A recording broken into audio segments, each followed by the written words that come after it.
Bienvenue à la conférence en ligne de Nouveau Ciel, Nouvelle Terre Shincheonji, témoignage sur la prophétie et l'accomplissement de l'Apocalypse, la nouvelle alliance de Dieu.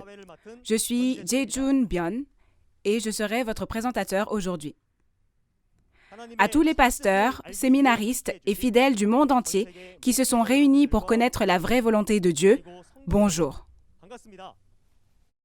La conférence en ligne de Nouveau Ciel, Nouvelle Terre Shincheonji sur l'Apocalypse, qui est actuellement diffusée dans le monde entier via YouTube en 24 langues, est la première au monde à témoigner de l'accomplissement de tous les chapitres de l'Apocalypse sur 2 mois, révélant ainsi les secrets de l'Apocalypse, le plus grand mystère de l'humanité. Grâce au grand intérêt manifesté par les pasteurs et les croyants du monde entier, le nombre total de vues de la conférence depuis Apocalypse chapitre 1 jusqu'à aujourd'hui a dépassé le million, montrant un grand engouement pour ces conférences. Des paroles qui n'ont été entendues nulle part dans le monde seront révélées aujourd'hui.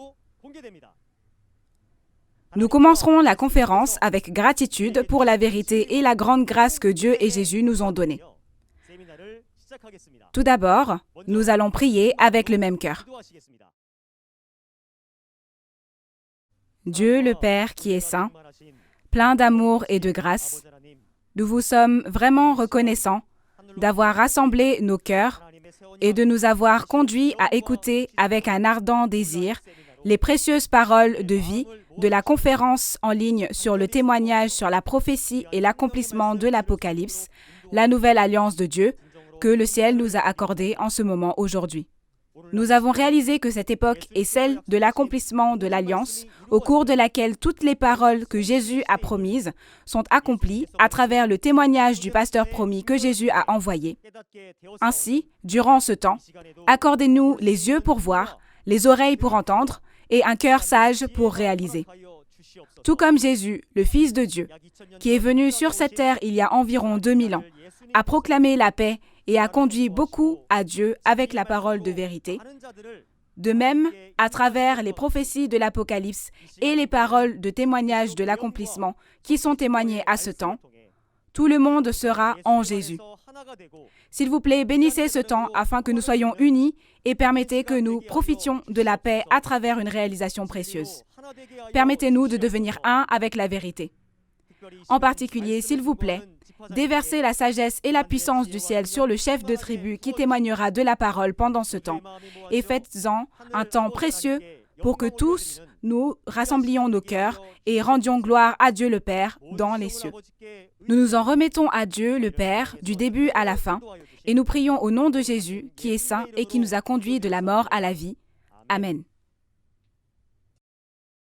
Nous tenons à vous informer que la conférence en ligne d'aujourd'hui se déroule dans le strict respect des règles de sécurité sanitaire et de distanciation sociale.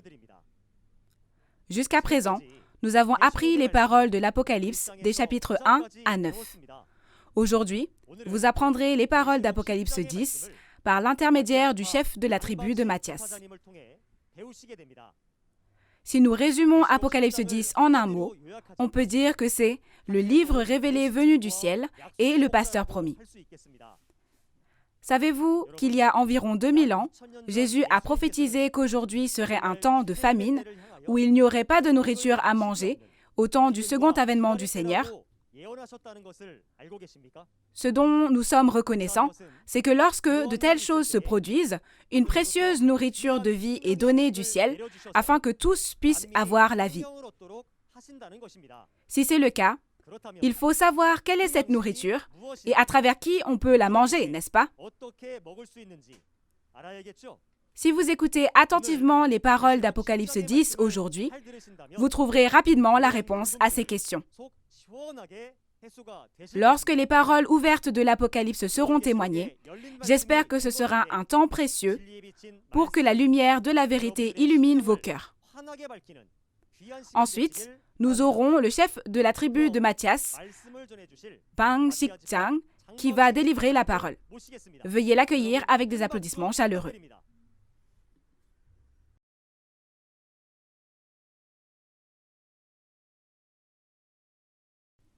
Bonjour, pasteurs, séminaristes et fidèles du monde entier. Je suis le chef de tribu Bang Shikjang de Nouveau Ciel, Nouvelle Terre, Shincheonji, Église de Jésus, qui a été choisi au nom de Matthias, un disciple de Jésus. Aujourd'hui, je témoignerai des paroles d'Apocalypse 10.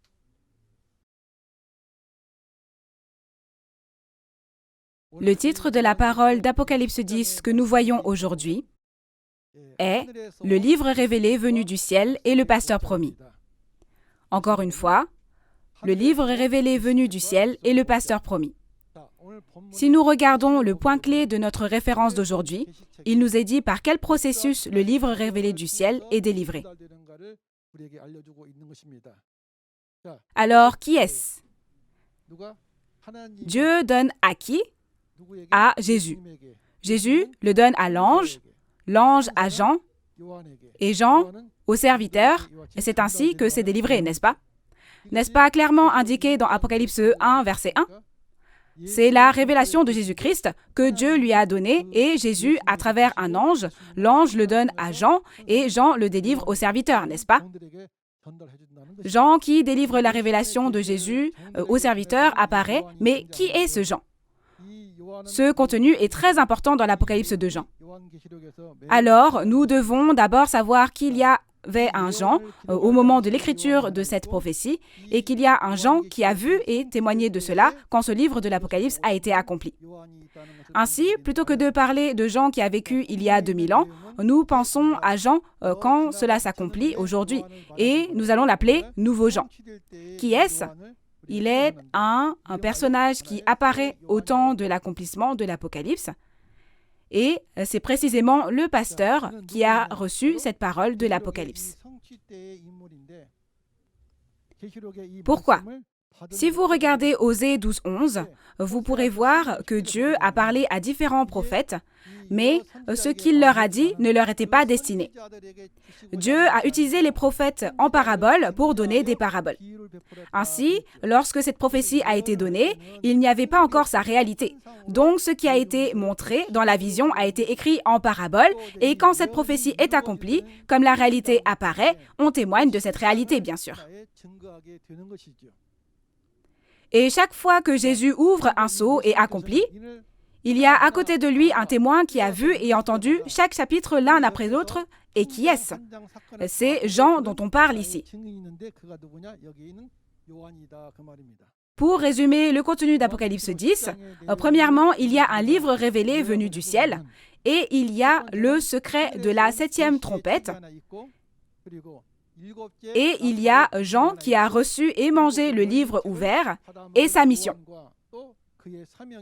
Nous allons faire ainsi en 3 parties et méditer dessus ensemble. Maintenant, lisons d'abord ensemble les paroles d'Apocalypse 10, versets 1 à 4.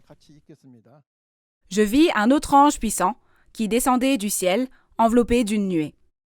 Au-dessus de sa tête était l'arc-en-ciel, et son visage était comme le soleil, et ses pieds comme des colonnes de feu. Il tenait dans sa main un petit livre ouvert. Il posa son pied droit sur la mer et son pied gauche sur la terre. Et il cria d'une voix forte, comme rugit un lion.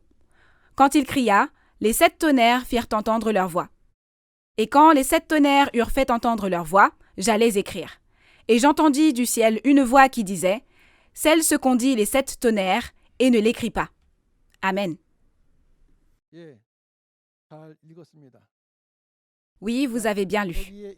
Ici, je vis un autre ange puissant qui descendait du ciel, enveloppé d'une nuée, et au-dessus de sa tête était l'arc-en-ciel, et son visage était comme le soleil, et ses pieds comme des colonnes de feu. Qui est celui qui dit « Je vis » dans l'Apocalypse? Nous devons d'abord savoir que c'était l'apôtre Jean au moment de la rédaction de la prophétie et qu'il devient le nouveau Jean lorsque cela s'accomplit. Sachez que Jean a eu une vision et que le nouveau Jean ici a vu l'accomplissement physique. Il tenait dans sa main un petit livre ouvert. Il posa son pied droit sur la mer et son pied gauche sur la terre. Et il cria d'une voix forte, comme rugit un lion. Quand il cria, les 7 tonnerres firent entendre leur voix. Et quand les 7 tonnerres eurent fait entendre leur voix, j'allais écrire. Et j'entendis du ciel une voix qui disait « Scelle ce qu'ont dit les 7 tonnerres et ne l'écris pas. » Il y a ce livre ouvert venu du ciel. Il y a un autre ange puissant qui a apporté ce livre ouvert. Nous devons découvrir qui est cet autre ange puissant. Lorsque nous regardons Apocalypse 8, il y a 7 anges qui ont reçu les 7 trompettes lorsque le 7e sceau est ouvert à la fin. Et de cette manière, il faut savoir que ces 7 anges sont différents. Dans Apocalypse 9, après que le 6e ange sonne de la trompette, dans Apocalypse 11, le 7e ange sonne de la trompette. Mais comprenez tout d'abord que le chapitre 10 est un événement entre-temps au cours duquel la parole est reçue et mangée. Il est dit que cet ange est descendu du ciel. Et qu'est-ce que cela veut dire? Cela veut dire qu'il est descendu du monde spirituel vers le monde physique de cette terre. Et que portait l'ange? Il vient enveloppé de nuées, comme on le voit ici, et être enveloppé de nuées signifie qu'il vient avec beaucoup d'esprit. Dans Exode 19 et Ézéchiel 1, nous voyons que Dieu est apparu dans les nuées. Cela signifie donc qu'il est venu avec de nombreux esprits.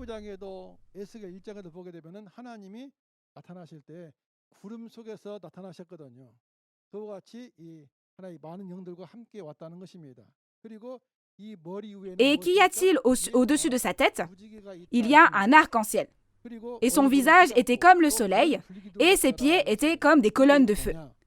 Quel est le contenu? En regardant cette apparence dans Apocalypse 1, versets 13 à 16, c'est l'apparence de qui? Ça ressemble fortement à l'apparence de Jésus. Ainsi, il vient sous la même forme que Jésus et vient comme Jésus l'a promis et prêche les paroles de cette révélation de Jésus. Pourquoi? Quand on regarde dans Genèse 9, verset 13, l'arc-en-ciel dont on parle ici symbolise l'alliance, la promesse, n'est-ce pas? Qu'est-ce qui a été promis dans Apocalypse 1, verset 1? De cette façon, qui a cette révélation de Jésus? C'est l'ange qui vient et la donne à qui?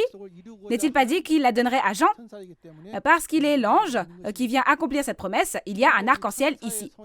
Et il est dit qu'il y a un petit livre ouvert dans la main de l'ange. Que signifie le petit livre ouvert ici? Au chapitre 5, il y a le livre de l'Apocalypse, scellé de 7 sceaux dans la main droite de Dieu, n'est-ce pas? Comme Jésus a vaincu, que fait-il après avoir pris le livre? Après avoir ouvert les 6 sceaux dans le chapitre 6 et le dernier sceau dans le chapitre 8, c'est maintenant devenu la révélation de Jésus. Et ensuite, à travers qui? Il ordonne à l'ange de le donner à Jean. Donc, le livre ouvert que l'on a ici, c'est lequel? Sachez que c'est précisément le livre révélé. Alors, dans ce cas, pourquoi cet ange ici a-t-il apporté le livre révélé? Quand on regarde, c'est pour le donner à qui? Pour le donner à ce Jean ici. Alors, ce livre révélé est apporté par qui? C'est un ange qui l'a apporté. C'est ce que dit Apocalypse 1, verset 1. On ordonne à l'ange de le donner à qui? N'est-il pas dit qu'il le donne à Jean? Afin de délivrer ces paroles révélées à Jean, de cette façon, l'ange a apporté un livre ouvert comme ceci. Nous allons voir ce processus de délivrance. Comme nous le voyons dans Apocalypse 5, comme Jésus a vaincu, il prend le livre scellé de 7 sceaux dans la main droite de Dieu. Il a donc pris le livre et en a ouvert tous les sceaux au chapitre 6 et 8 et l'accomplit. Alors, ces paroles révélées qui se sont accomplies sont maintenant données à qui? Elles sont données à l'ange, n'est-ce pas? Et à qui cet ange va-t-il donner ces paroles à manger? Il les fait recevoir et manger à travers une seule personne, c'est Jean ici. Jean est la personne venue pour transmettre cela aux nombreux serviteurs. Dans ce cas-là, pour recevoir cette révélation, la reçoit-on de Dieu, ou alors de Jésus, ou alors de l'ange, ou sinon, la reçoit-on de Jean? Quelle est la bonne réponse? Comme promis dans la Bible, les serviteurs de Dieu doivent recevoir la révélation à travers Jean, qui a reçu et mangé ces paroles. La révélation de qui? La révélation de Jésus. Maintenant, voici la mer et la terre sur lesquelles l'ange a mis son pied. Nous devons découvrir ce que sont la mer et la terre sur lesquelles cet ange a mis ses pieds. La mer peut être considérée comme le monde. Si vous regardez Daniel 7, versets 3 et 17, il est dit que 4 bêtes montent de la mer. Mais quand vous écoutez l'explication, il est dit qu'elles montent du monde. C'est pourquoi la mer est le monde. Et dans Apocalypse chapitre 17, il y a une prostituée assise sur la mer, sur les grandes eaux. Quand on regarde au verset 3, il est dit qu'elle est assise sur la bête à 7 têtes et 10 cornes. Qui sont-ils? Ce sont les destructeurs et leur organisation. Et où est son pied gauche? Sur la terre. C'est quoi la terre? Les fidèles dans le tabernacle des 7 chandeliers d'or qui appartenaient au ciel et ensuite ont trahi sont considérés comme la terre ici, bien sûr. D'après Jérémie 17, 13, où est écrit le nom de ceux qui ont abandonné Dieu? Comme il est dit que leurs noms sont écrits sur la terre, on parle du peuple élu qui a trahi. Et même dans Apocalypse 13, versets 7 et 8, il est dit que les gens du tabernacle du ciel ont été combattus et vaincus par la bête qui est entrée, et maintenant ils servent cette bête et ils adorent la bête. C'est ainsi que nous pouvons savoir que ce sont les traîtres, bien sûr. Et il y a cet ange qui a un pied sur la mer et un pied sur la terre, et il crie d'une voix forte. Quel est le contenu? De faire quoi maintenant avec les destructeurs et les traîtres ici, avec les paroles de la révélation ouverte? De les juger, et il montre cela à qui? Il le montre à Jean. Si vous regardez dans Jean 5, 22, au premier avènement, Jésus a dit que le Père a laissé tout jugement au Fils. Mais il ne juge pas à cette époque. Et si vous regardez dans Jean 12, 48, il dit que mes paroles vous jugeront au dernier jour. Comment juge-t-on alors? Selon Apocalypse 20, verset 12, leurs actions sont jugées selon la Bible en les comparant avec la Bible.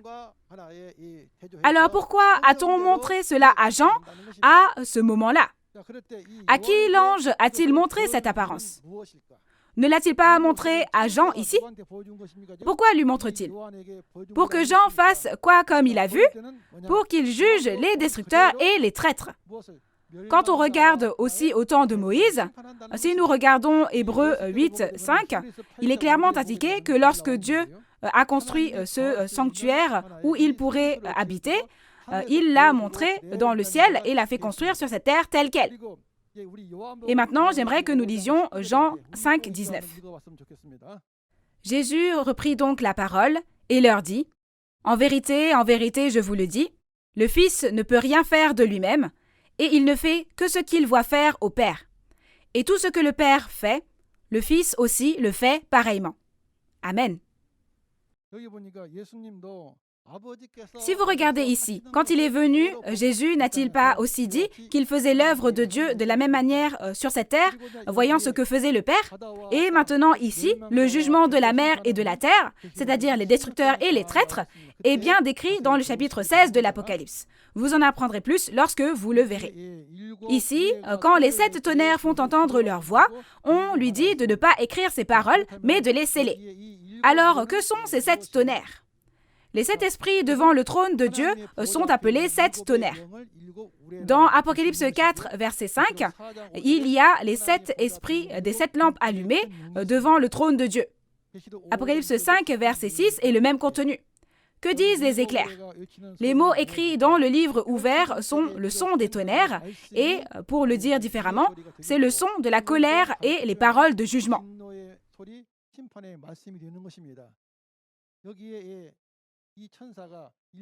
Cet ange ici juge avec les 7 esprits. Et il y a une raison de sceller ce que disent les tonnerres et de ne pas l'écrire. Puisqu'il reçoit et mange ce livre dans lequel ce qu'ils ont dit est écrit, il n'a pas besoin de l'écrire séparément. Ce contenu est bien décrit dans Apocalypse 10, versets 8 à 11. Et maintenant, dans le chapitre 10, verset 5, « Et l'ange que je voyais debout sur la mer et sur la terre leva sa main droite vers le ciel. Et jura par celui qui vit au siècle des siècles, qui a créé le ciel et les choses qui y sont, la terre et les choses qui y sont, et la mer et les choses qui y sont, qu'il n'y aura plus de temps et que cela s'accomplira rapidement. » N'est-ce pas? Alors, il se tient ici sur la mer et sur la terre, et il jure que ça ne tardera pas. Alors, nous devons d'abord réfléchir à nouveau à ce que signifie le fait de marcher sur la terre et sur la mer. Comme nous l'avons appris, les destructeurs et les traîtres et les destructeurs sont quoi? Sont jugés. Alors, avec ces paroles, ils sont quoi? Ils sont jugés. Alors, qu'est-ce que cela signifie? Qu'il n'y aura plus de temps et que ça ne tardera pas. Que non seulement le jugement, mais aussi le secret de cette 7e trompette sera bientôt accompli. Au chapitre 1, c'est écrit que ce sont des choses qui arriveront bientôt ou que ce sont des choses qui se feraient lentement. C'est écrit que cela viendra bientôt, n'est-ce pas? C'est pourquoi le mystère du jugement et la 7e trompette s'accomplissent rapidement. Cela a été écrit, puis cette prophétie a été prêchée pendant 2000 ans. Cependant, quand elle se réalisera, elle s'accomplira rapidement. Par exemple, au temps de l'Ancien Testament, plusieurs prophètes ont parlé pendant des centaines d'années. Mais au premier avènement, quand cela s'accomplit, Jésus vient et accomplit tout en 3 ans, n'est-ce pas? La prophétie prend beaucoup de temps, mais il y a besoin de beaucoup de personnes. Mais quand elle s'accomplit, cela se fait en peu de temps. Alors, quelles sont les choses qui doivent arriver bientôt? Tous les chapitres de l'Apocalypse s'accomplissent. Quoi donc? N'avons-nous pas appris dans Apocalypse 1, verset 1, que les événements de tous les chapitres de l'Apocalypse sont les choses qui doivent arriver bientôt au temps de l'accomplissement? Si nous avons appris, nous devrions maintenant croire, n'est-ce pas? Et maintenant, voici quelque chose d'important. Oui, c'est Apocalypse 10, verset 7, bien sûr. Que se passera-t-il lorsque la trompette sonne le jour où le 7e ange sonne de la trompette? Le mystère de Dieu s'accomplit, tout comme l'évangile prêché à ses serviteurs, les prophètes. Le secret de qui? C'est le secret de Dieu, bien sûr. Alors, les hommes connaissent-ils le secret de Dieu? Si quelqu'un le sait, alors ce n'est pas le secret de Dieu, n'est-ce pas? C'est le mystère de la 7e trompette, donc j'espère que vous graverez tous le chapitre 10, verset 7 dans votre cœur. Alors, que se passe-t-il? Si on regarde le chapitre 11, verset 15, on dit que le royaume du monde est devenu le royaume de Dieu. Et alors, qu'en est-il de nous? En ce qui concerne le royaume des cieux, le royaume de Dieu, nous pensions que nous n'irions qu'en mourant. Mais le royaume de ce monde est maintenant devenu le royaume de Dieu. C'est ce qui est écrit dans le chapitre 11, verset 15. Quel royaume viendra quand le 7e ange sonnera de la trompette? Ce royaume du monde deviendra le royaume de qui? Le royaume de Dieu. Ça deviendra le royaume des cieux. Et que fera le Seigneur pour toujours et à jamais? Cela signifie qu'il régnera. Alors, si nous voulons comprendre ce contenu, regardons Genèse 6 au verset 3. Donc Dieu, au temps d'Adam, a créé les cieux et la terre et a cru en Adam qu'il avait créé et lui a donné toutes choses en héritage pour qu'il règne sur elles. Mais Adam, un homme, a quitté Dieu et suivi qui? N'a-t-il pas suivi le serpent? Dieu n'avait donc pas d'autre choix que de quitter ce monde. Et comme il est dit qu'il est parti et que la mort a régné de la même façon, comme dans Romains 5, qui règne sur la mort? C'est le diable, bien sûr. Ce Satan, le diable, a gouverné ce monde, mais quand le 7e ange sonnera de la trompette au moment de la 7e trompette, le Seigneur régnera au siècle des siècles. Combien est-ce une bonne chose, n'est-ce pas? N'est-ce pas un secret dont ce monde a vraiment besoin? Le jardin d'Éden n'était-il pas le royaume où Dieu était avec nous? Tout a été volé par le diable, mais le royaume de Dieu sera restauré et établi, donc c'est donc un secret important. Les pasteurs et les fidèles ici, vous ne le saviez pas, n'est-ce pas? Parce que nous ne le savions pas, c'est le secret de Dieu, bien sûr. Devrions-nous être offensés par cela? Nous devons être reconnaissants envers Dieu et Jésus qui nous ont fait connaître cela et envers la personne qui en a témoigné, n'est-ce pas? Et encore une chose, c'est ce que l'apôtre Paul a dit. Donc c'est 1 Corinthiens 15, versets 51 à 54. Il est dit que c'est la 7e trompette, mais c'est la 7e trompette sur 7, donc c'est quelle trompette? C'est la dernière trompette. Que se passe-t-il en ce temps-là? Les morts reviennent à la vie incorruptible. Pourquoi? Ceux qui sont morts martyrs en prêchant la parole de Dieu ont maintenant leur chair qui est corrompue et le sang aussi et tout a disparu. Mais maintenant, il est dit qu'ils vivront à nouveau en esprit et dans un corps spirituel. Et voici ce secret. Nous aussi, nous serons changés. Nous devrions mourir, nous devrions périr, mais quand la 7e trompette sonnera, le royaume de ce monde deviendra le royaume de Dieu et parce que Dieu règne, que se passe-t-il? Le mortel et le corruptible sont immortels et revêtent l'incorruptibilité. C'est extraordinaire, n'est-ce pas? Qui l'aurait su? Parce que nous ne le savions pas, c'est le secret de Dieu. Alors nous sommes reconnaissants, n'est-ce pas? Ainsi, afin de faire connaître cela, Dieu et Jésus l'ont prophétisé pendant si longtemps et l'ont accompli. C'est pourquoi il est dit, moi, Jésus, j'ai envoyé mon messager pour les églises pour vous dire ces choses. Qu'est-ce que ce contenu? Quand cette dernière trompette sonnera, la mort sera engloutie dans la victoire. Et dans 2 Corinthiens 5, verset 4, il nous est dit que par qui cette mort est-elle engloutie? Par la vie. Cela signifie que la parole selon laquelle la mort est engloutie par la vie est accomplie. Jusqu'à maintenant, la vie était engloutie par qui? Par la mort. Il y avait la mort. Mais qui détient le pouvoir de la mort? C'est le diable. C'est dit dans Hébreux 2, versets 14 et 15. Mais maintenant, puisque la mort a été engloutie par la vie, ne vivrons-nous pas éternellement à ce moment-là? C'est un secret parce que nous ne le savions pas, n'est-ce pas? Le secret de qui? C'est le secret de Dieu. Après avoir réalisé ces paroles, mon cœur a tellement tremblé et j'étais tellement excité que je ne pouvais pas contenir tous ces sentiments. Vous avez bien fait de venir. S'il vous plaît, écoutez attentivement. Toute l'humanité, au final, Dieu souhaite qu'elle obtienne cette résurrection et cette vie éternelle. N'est-ce pas la volonté de Dieu? Jésus a dit, « Je suis la résurrection et la vie. » La vie dont Dieu parle est la vie éternelle. Jésus n'a-t-il pas dit, « Je suis le chemin, la vérité et la vie » Jésus n'est-il donc pas la vie éternelle? Toute l'humanité doit faire quoi avec le son de cette 7e trompette pour obtenir la résurrection et la vie éternelle? Il faut l'écouter à tout prix, n'est-ce pas? Mais qu'en est-il du son de cette 7e trompette? N'est-ce pas un secret? Personne ne le sait. Pourquoi? Y a-t-il quelqu'un dans le ciel, sur la terre ou sous la terre qui peut ouvrir et regarder ce livre ou pas? Il n'y a personne, bien sûr. Alors, pour entendre le son de la 7e trompette, nous devrions rencontrer le pasteur promis qui est la 7e trompette, n'est-ce pas? Plutôt que de demander à 100 ou 1000 personnes que nous ne connaissons pas, mettons de côté notre fierté maintenant, d'accord? Pourquoi? La fierté de Dieu et de Jésus ne sont-elles pas plus importantes? Aussi, nos pasteurs qui se réunissent ici doivent avoir le même état d'esprit. Il en va de même pour les fidèles. Je crois que c'est pour ça que vous êtes venus à cette conférence. J'espère que vous écouterez attentivement les prophéties de l'Apocalypse et l'accomplissement à travers cette conférence. Il faut ainsi recevoir la bénédiction de la résurrection et de la vie éternelle, n'est-ce pas? C'est exact. Pourquoi? Depuis combien d'années Dieu est-il parti? Il revient après 6000 ans. Jésus est également parti il y a 2000 ans et il revient, n'est-ce pas? Tout comme Jésus est venu au premier avènement et a dit « Je suis la résurrection et la vie ». Même aujourd'hui, je crois que ceux qui entendent ce son seront bénis lorsque cette résurrection et la vie éternelle auront lieu. Ensuite, au chapitre 10, nous verrons maintenant le verset 8. « Et la voix que j'avais entendue du ciel me parla de nouveau et dit, « Va, prends le petit livre ouvert dans la main de l'ange qui se tient debout sur la mer et sur la terre. » N'a-t-on pas entendu une voix venue du ciel au verset 4 également? Alors, quand Jean a entendu ces paroles, il est allé vers l'ange et lui a demandé le petit livre. L'ange lui a dit, « Prends-le et avale-le. Il sera amer à tes entrailles, mais dans ta bouche, il sera doux comme du miel. » Qui ça? Jean prit le petit livre de la main de l'ange et le mangea. Et il était aussi doux que du miel dans sa bouche. Et on lui dit que ce sera amer dans ses entrailles. Si c'était le goût physique, ça deviendrait sucré et amer dans sa bouche. Mais en regardant ici, c'est doux comme le miel dans sa bouche et amer dans ses entrailles. Alors j'aimerais que vous écoutiez le secret à ce sujet aussi. Alors, c'est le pasteur promis qui a pris le livre ouvert et l'a mangé. Quel est le titre?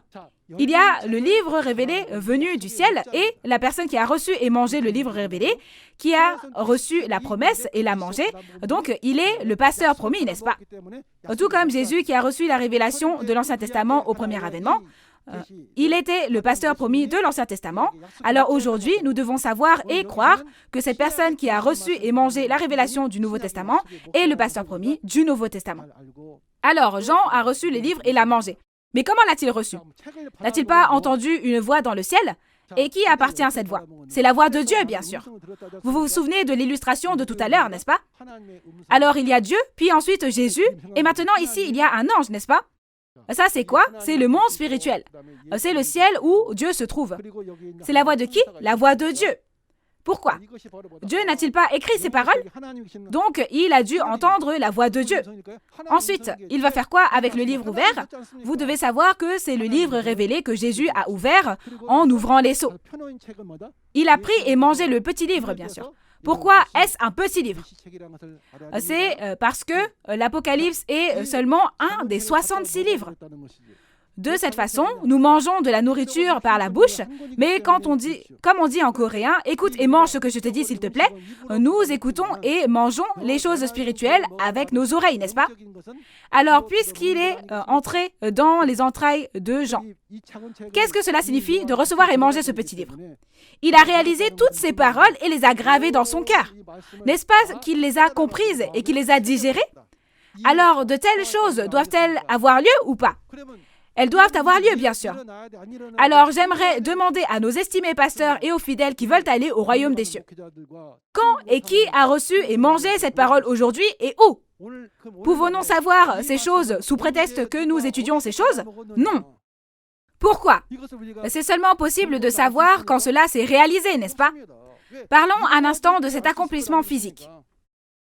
Au début des années 1980, à Indogon, dans la ville d'Anyang, province de Gyeonggi, en République de Corée,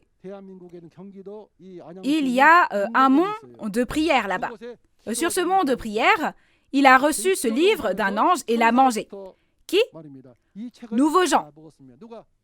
Chers auditeurs, vous aussi, vous pouvez l'écouter et venir visiter cet endroit aussi si vous en avez l'occasion, car nous ne parlons pas de choses qui n'existent pas. Maintenant, quand il est entré dans sa bouche, c'était aussi doux que du miel. Pourquoi? Personne ne connaissait les secrets de Dieu, mais maintenant il les connaît. Donc il a dû être très heureux, n'est-ce pas?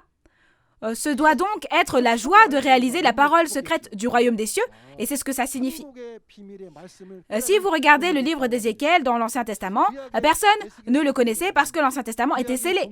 Mais quand il prend le livre ouvert et le mange, Ézéchiel dit que ça a quel goût? Il dit que c'était comme du miel. C'est la même chose. Mais maintenant, quoi? On dit que c'est amer dans ses entrailles, n'est-ce pas? C'est comme quand on dit en coréen « ça me donne mal au ventre », quand quelque chose est difficile. Pourquoi? Après avoir réalisé, quand il y pense, il y a tant d'épreuves à traverser que cela le tourmente, bien sûr. Pourquoi cela? Il y a 80 églises branches appartenant aux 7 messagers qui ont travaillé dans la main de Jésus. Essayez d'aller leur dire, vu que vous avez fait ça et ça, vous êtes les traîtres. Est-ce qu'ils vont juste rester de marbre? À l'époque, il y avait 80 églises branches et 7000 fidèles. Ensuite, ces destructeurs de la mer ici sont des pasteurs célèbres en Corée, que l'on reconnaissait simplement en prononçant leur nom de famille. Tout le monde religieux les respecte, mais si vous leur dites qu'ils sont les destructeurs et les pasteurs du diable parce qu'ils ont fait telle et telle chose, vous laisseront-ils tranquilles? Donc, on dit que lorsque c'est entré dans ses entrailles, c'est devenu amer, n'est-ce pas? À quel point ça a dû être difficile. Donc nous aussi comprenons un peu son cœur et nous aussi, j'aimerais que nous puissions y participer tous ensemble, même si nous arrivons tard. Tout comme le nouveau Jean d'aujourd'hui a reçu et mangé le livre ouvert révélé et l'a prêché, Dieu a aussi prophétisé et envoyé tel quel un pasteur promis, comme vous le savez bien, dans l'Ancien Testament. C'est comme ça qu'on a pu savoir. Maintenant, si vous regardez Ésaïe 29, 9 à 14 de l'Ancien Testament, il est dit que toutes les prophéties de l'Ancien Testament sont scellées, de sorte que les savants comme les ignorants, personne ne peut les lire. De leur bouche, ils crient « Seigneur, Seigneur », mais leur cœur est loin de Dieu, et résultat, par les commandements de qui? Ils enseignent tous seulement avec les commandements des hommes. Cependant, Dieu a prophétisé qu'il ferait des prodiges et des miracles. Mais où est la réponse? Dans le livre d'Habakkuk, si nous regardons le chapitre 2, versets 2 et 3, il est dit que toutes les prophéties de l'Ancien Testament ont forcément un temps déterminé, un temps pour s'accomplir. Cependant, dans Ézéchiel 1, 2 et 3, lorsque le peuple élu de Dieu était retenu captif, Dieu est venu sur une nuée et a choisi une personne, Ézéchiel. Il le choisit et lui dit d'aller prêcher au peuple rebelle d'Israël. En disant cela, il ouvre le livre, et donc ce livre en rouleau était l'Ancien Testament qui était ouvert, n'est-ce pas? Mais ce sont des lamentations, des cris et des fléaux, des paroles de jugement, n'est-ce pas? Il lui dit « Va, prends, mange et prêche ceci au nom de Dieu. Même s'ils sont un peuple rebelle, va leur dire qu'ils écoutent ou non. » Ces paroles sont la réponse, vous voyez. Mais quand cela a-t-il été accompli? Pas à l'époque d'Ézéchiel, mais combien d'années après? 600 ans après.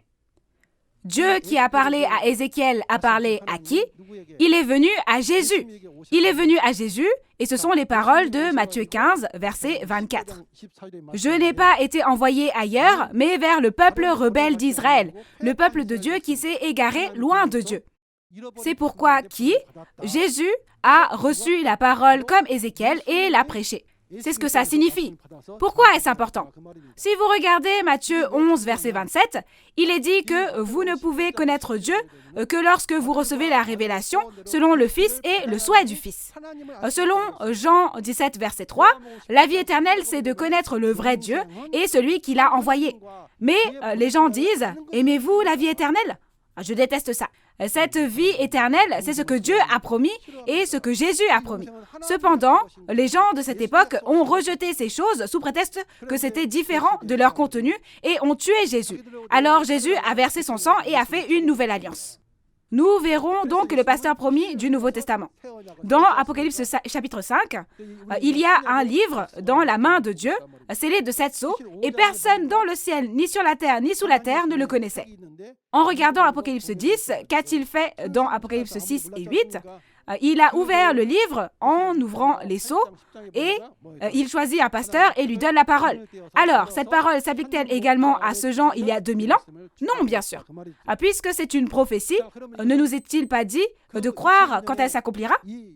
Combien d'années se sont écoulées depuis cela? Environ 2000 ans se sont écoulés, environ 2000 ans. Maintenant, ces choses s'accomplissent et c'est le pasteur promis du Nouveau Testament, le nouveau Jean, qui apparaît, bien sûr. Maintenant, Jésus dit dans Apocalypse 22, verset 16, « Moi, Jésus, j'ai envoyé mon messager dans les églises pour qu'il vous témoigne de ces choses. » Dieu et Jésus témoignent-ils directement? Non, n'est-ce pas? C'est Apocalypse 22, verset 16. « Moi, Jésus, j'ai envoyé mon ange pour vous attester ces choses dans les églises. » Pourquoi? Parce que les églises ne savent pas. De qui est cette révélation? C'est la révélation de Jésus. Alors, s'il était dit que nous pouvions obtenir le royaume des cieux et la vie éternelle par la révélation de Jésus au premier avènement, aujourd'hui, qui reçoit cette révélation de Jésus? N'est-elle pas entrée dans Jean qui avait reçu la parole révélée? C'est seulement à travers ce Jean, comme dans Matthieu 11, au verset 27, que nous pouvons recevoir la révélation de Jésus, n'est-ce pas? Si vous recevez la révélation et apprenez ces choses, comme dans Jean 17, verset 3, nous connaîtrons le vrai Dieu et Jésus est celui qui l'a envoyé et nous entrerons dans la vie éternelle, n'est-ce pas? Vous n'aimez pas ça? Il n'y a pas besoin de ne pas aimer ça, n'est-ce pas? Pourquoi? C'est une promesse de Dieu et de Jésus. Alors, qui est la personne que toute l'humanité doit rencontrer? C'est nouveau Jean, ça veut dire. Tout comme lors du premier avènement, la personne que toute l'humanité devrait rencontrer était Jésus. Pourquoi devons-nous le rencontrer? Comme vous le savez, ce nouveau Jean a reçu et mangé le livre ouvert révélé. Maintenant, où sont les paroles révélées de Jésus? Elles sont entrées dans le ventre de ce Jean, n'est-ce pas? Jésus a pris ce qui était dans la main de Dieu, a ouvert les sceaux et a envoyé un ange. Et où? Elles sont entrées dans le ventre de Jean, n'est-ce pas? Donc, qui peut dire quoi que ce soit? Alors, évidemment, pour rencontrer cette révélation, nous avons besoin du nouveau Jean qui a reçu et mangé ces paroles.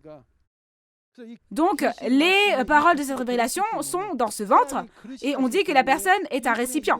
Dans ce cas, quelle est la parole qui sortira de la bouche de cette personne? C'est la parole révélée, n'est-ce pas? Pourquoi? S'il y a des kakis dans ce bol, des kakis en sortiront. Tout comme s'il y a une poire dans ce bol, une poire en sortira. Donc, comme il a reçu et mangé la parole révélée, s'il ouvre la bouche, la parole révélée en sortira, bien sûr. Et dans Apocalypse 22, verset 16, il est le porte-parole de Jésus. Jésus ne l'a pas délivré directement, mais il a choisi un messager pour le délivrer, n'est-ce pas? Tout comme Dieu est venu à Jésus au premier avènement et a prêché la parole de Dieu à travers la bouche de Jésus. Et dans Matthieu 25, il y a des vierges sages et des vierges folles. Ceux qui ont préparé des lampes et de l'huile comme les vierges sages accueillent Jésus, n'est-ce pas? À ce propos, vous apprendrez comment préparer l'huile et la lampe dans la prochaine leçon sur l'Apocalypse chapitre 11. Mais on a dit d'allumer une lampe comme celle-ci avec de l'huile d'olive.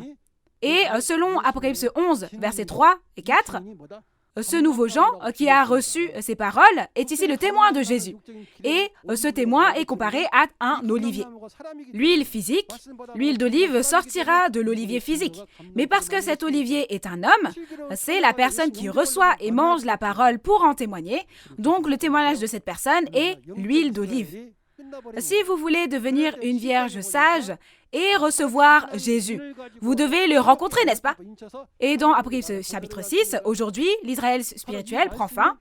À ce moment-là, quand on regarde au chapitre 7, un ange vient avec le sceau du Dieu vivant et scelle 12 tribus pour construire à nouveau le royaume de Dieu, n'est-ce pas? S'il est dit que cette parole même est le sceau de Dieu mentionné ici, devrais-je rencontrer cette personne? Ne devrais-je pas la rencontrer? Nous devrions la rencontrer, bien sûr. Et comme nous l'avons appris dans Apocalypse chapitre 2 et 3, il est dit que le vainqueur reçoit 12 bénédictions. Que sont ces 12 bénédictions? Comme vous le savez tous, la manne cachée qui fait vivre pour toujours si on en mange. La connaissez-vous? Et le caillou blanc qui peut juger les nations et la verge de fer qui peut régner sur les nations. Et Dieu qui est parti, Jésus et le royaume des cieux viennent aussi au vainqueur. Et en plus, on s'assoit avec Dieu et Jésus sur leur trône, n'est-ce pas? Mais qui est-ce? Il est le vainqueur que nous voyons dans Apocalypse 12. Avec quoi vainc-il? Par la parole révélée, il combat et vainc, donc nous avons besoin de la personne qui a reçu et mangé la parole révélée, non? Le vainqueur devient aussi le Fils de Dieu dans Apocalypse 21, verset 7. Au premier avènement, Jésus était le Fils de Dieu. Mais encore aujourd'hui, il est promis que celui qui vaincra deviendra le Fils de Dieu. Vous ne devez pas ne pas croire en cela. Si vous regardez dans Psaume 2, verset 7 de l'Ancien Testament, Dieu a dit qu'aujourd'hui, j'ai donné naissance à un fils, qui apparaît selon cette prophétie au premier avènement, tout comme Jésus est apparu. Encore aujourd'hui dans l'Apocalypse, s'il est dit que le vainqueur est le Fils de Dieu, vaut-il mieux croire ou vaudrait-il mieux ne pas y croire? Ce serait bien d'y croire. Maintenant, c'est le dernier verset, le verset 11. Puis on me dit, qui ça? L'ange m'a dit que je devais prophétiser de nouveau à beaucoup de peuples, de nations, de langues et de rois. N'est-ce pas la mission que Jean, qui a reçu et mangé le livre, doit accomplir? C'est donc la mission du pasteur promis. Alors cette mission est de prêcher de nouveau aux peuples, nations, langues et rois. Mais qui sont ces peuples, nations, langues et rois? Il s'avère que ce sont tous les gens qui vont à l'église et qui sont dans le péché. Pourquoi? D'après Apocalypse 13, verset 7, qui sont ces peuples, ces nations et ces langues? Il est dit que la bête avec qui le diable est les gouverne dans Apocalypse 13. Aussi, dans Apocalypse 17, verset 15, il y a qui? La prostituée, Babylone, dans laquelle se trouve le diable, qui règne sur eux tous. Et dans Apocalypse chapitre 18, verset 2, il est dit que ce sont l'habitation des démons.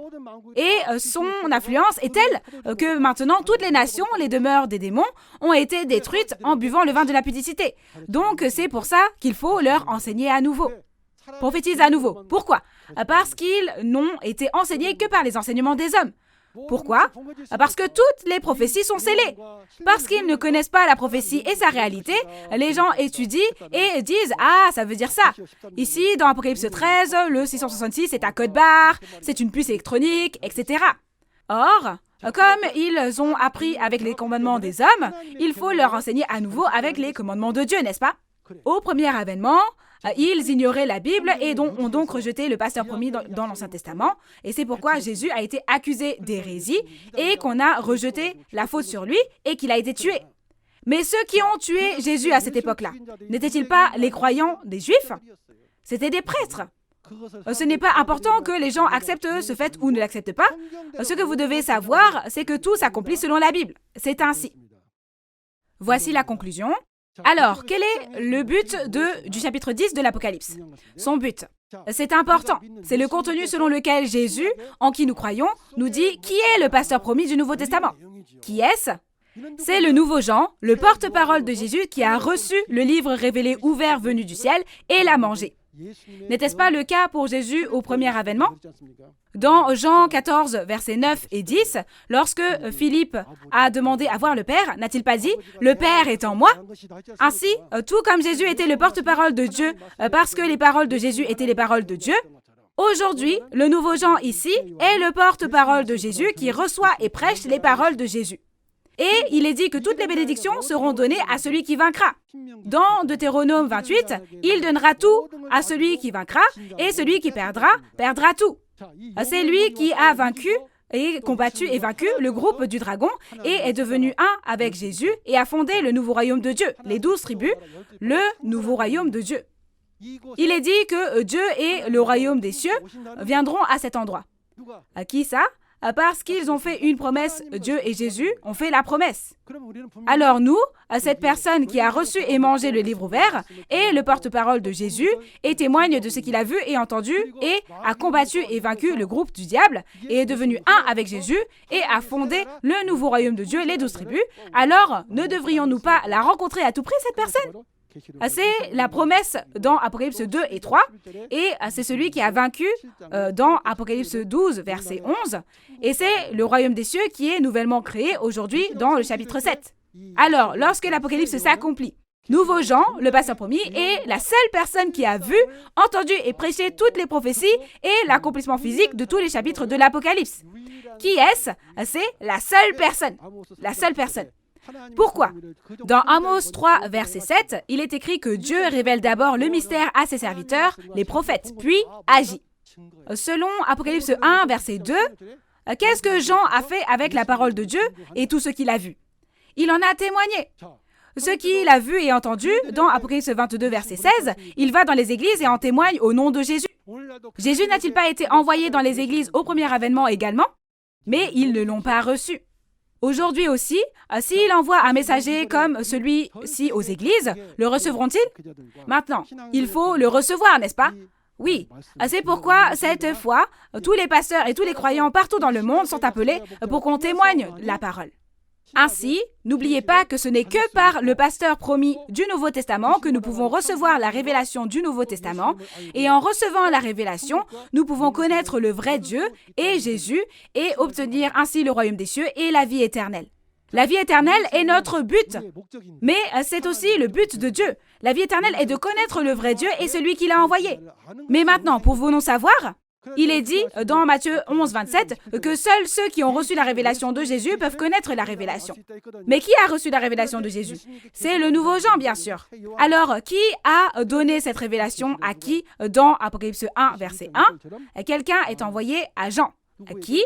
Un ange lui est envoyé pour tout lui montrer, et c'est ce qui est expliqué, n'est-ce pas? Et à travers cet ange, on lui fait recevoir et manger la parole ouverte. Ainsi, nous devons à tout prix le rencontrer.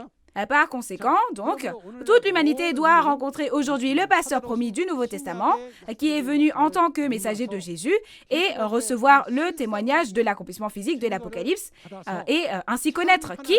Le vrai Dieu, Jésus et le vrai pasteur. C'est ainsi qu'il faut faire. Chers fidèles et chers pasteurs, même si c'était à cause de leur ignorance au temps du premier avènement qu'ils avaient agi de la sorte, j'espère que vous réaliserez l'œuvre de son retour aujourd'hui et deviendrez le propriétaire du secret que vous avez reçu. Et pour les pasteurs, quel est l'objectif? Ne s'agit-il pas d'essayer d'être sauvés afin que nous puissions aller au royaume des cieux ensemble en enseignant bien les fidèles? Lorsque nous lisons les paroles de l'Apocalypse, il est dit que ceux qui ajoutent ou retranchent à l'Apocalypse ne pourront pas entrer dans le royaume des cieux et seront maudits. J'espère donc que nous pourrons tous devenir un et entrer dans le royaume des cieux sans ajouter ni retrancher aux paroles de l'Apocalypse. Nous pouvons entrer dans le royaume des cieux en étant nés de la semence de Dieu et en étant sauvés par le sang de Jésus. Alors nous allons clamer « We are one ». Nous sommes un. Merci d'avoir écouté attentivement.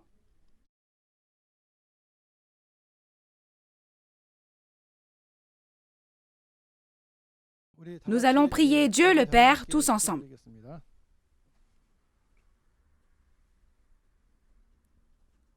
Dieu le Père, envers qui nous sommes très reconnaissants. Aujourd'hui, comme promis dans la Bible, les paroles du chapitre 10 de cet Apocalypse, moi qui ne suis rien et ai reçu à travers ce nouveau Jean, j'ai témoigné de la prophétie et de l'accomplissement physique de la parole. Père, s'il vous plaît, ouvrez le cœur des pasteurs, des séminaristes et des croyants du monde entier qui ont écouté la parole d'aujourd'hui. Faites-leur connaître le vrai Dieu, Jésus, et le vrai pasteur à travers cette révélation de Jésus, afin qu'ils puissent tous entrer dans le royaume des cieux et la vie éternelle. S'il vous plaît, guidez-nous. Merci en particulier d'aimer nos pasteurs, afin qu'ils puissent bien comprendre la parole et la partager avec les fidèles, afin qu'ils puissent entrer ensemble dans le royaume des cieux. Que votre grâce et votre amour infini remplissent chacun de ceux qui entendent cette parole. Nous avons cru et prié toutes ces paroles au nom de Jésus. Amen. Que peut bien être la 7e trompette pour que ce soit un secret?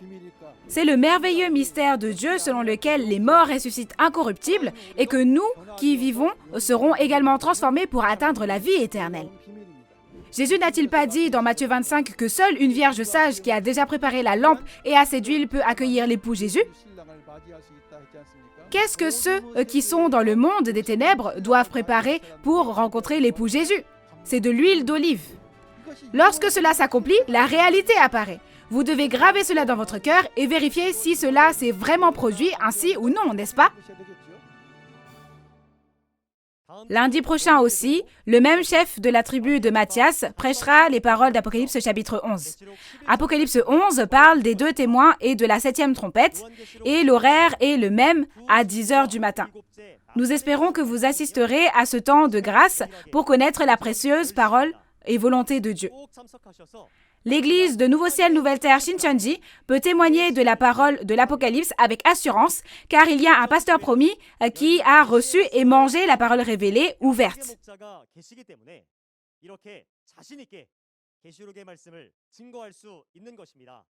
En plus des paroles de l'Apocalypse que vous avez entendues aujourd'hui, si vous avez d'autres questions ou demandes de renseignements sur l'Église Nouveau Ciel, Nouvelle Terre Shincheonji et sa doctrine, veuillez nous contacter au numéro représentatif de chaque tribu affiché à l'écran. Nous vous guiderons en détail et avec gentillesse. Au temps où la parole de la prophétie et de l'accomplissement de l'Apocalypse, qui était un secret et témoigné sans ajouter ni retrancher, des pasteurs du monde entier qui ont vu et entendu la conférence envoient un message vidéo comme quoi ils veulent devenir membres de Nouveau Ciel, Nouvelle Terre Shincheonji en signant un protocole d'entente. Merci aux pasteurs du monde entier pour leur soutien chaleureux. Maintenant, nous allons terminer en faisant la prière que le Seigneur nous a enseignée. Nous allons faire le Notre Père ensemble. Notre Père, qui es aux cieux, que ton nom soit sanctifié, que ton règne vienne, que ta volonté soit faite sur la terre comme au ciel. Donne-nous aujourd'hui notre pain de ce jour. Pardonne-nous nos offenses, comme nous pardonnons aussi à ceux qui nous ont offensés. Et ne nous laisse pas entrer en tentation, mais délivre-nous du mal, car c'est à toi qu'appartiennent le règne, la puissance et la gloire pour les siècles des siècles. Amen. Ceci conclut la conférence en ligne de Nouveau Ciel, Nouvelle Terre Shincheonji, témoignage sur la prophétie et l'accomplissement de l'Apocalypse, la nouvelle alliance de Dieu. Merci à tous ceux qui ont participé.